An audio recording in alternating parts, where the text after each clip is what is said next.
Have you ever felt like you've lost everything, like you're in a foreign land, with no hope and no future? That's exactly where Ruth found herself. Her story, found in the Hebrew Bible, is one of the most powerful tales of loyalty, kindness, and redemption you'll ever hear. It's a story that shows how even in our darkest moments, a glimmer of hope can lead to an incredible destiny. The story begins with a woman named Naomi, who moves from Bethlehem to the land of Moab with her husband and 2 sons because of a famine.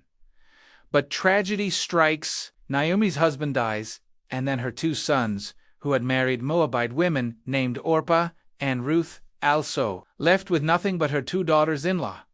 A heartbroken Naomi decides to return to her homeland. She urges Orpah and Ruth to go back to their own families, where they might find new husbands and a fresh start. Orpah, with tears in her eyes, agrees and leaves.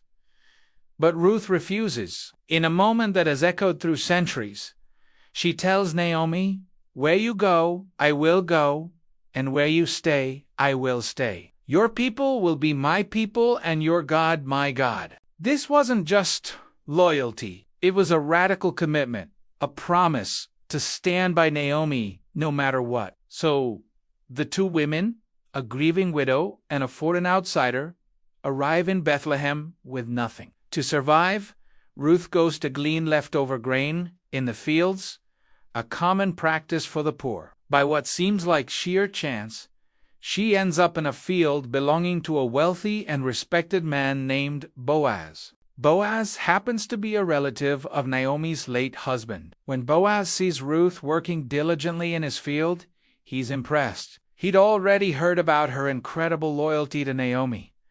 He approaches her and tells her to glean only in his fields, where she will be safe. He instructs his workers to leave extra grain for her and make sure she has water and food. Boaz's kindness was extraordinary. He saw beyond her status as a foreigner and recognized her character. When Ruth returns to Naomi with an abundance of grain, Naomi is stunned. She asks where Ruth had worked, and when she hears the name Boaz, she realizes this is no coincidence. Naomi sees a path forward, a way to secure a future for Ruth.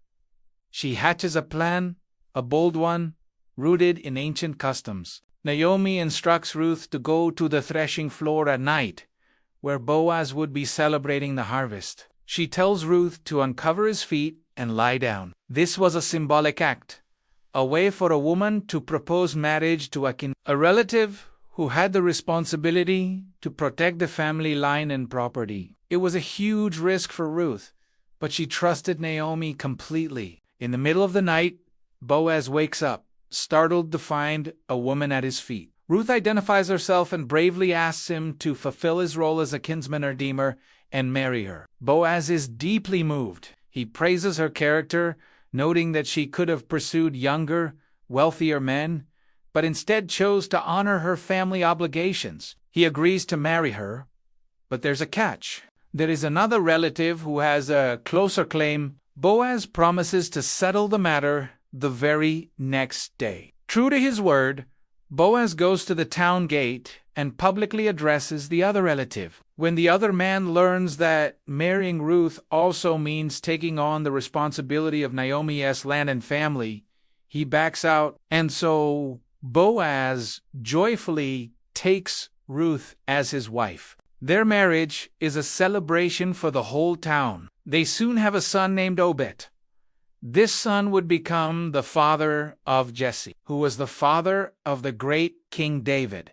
Yes, teased outsider, this foreign widow, who started with nothing, became the great-grandmother of Israel's most famous king. And through that royal line, she became an ancestor of Jesus. Ruth's story is a beautiful reminder that our choices matter. Her loyalty, her hard work, and her courage changed her destiny. Boaz's kindness and integrity created a safe space for hope to flourish. It shows that no matter where you come from or what you've lost, acts of love and faithfulness can lead to a future more amazing than you could ever imagine. Thank you for watching. If this story touched you, please like, subscribe, and share it with someone who might need a little hope today.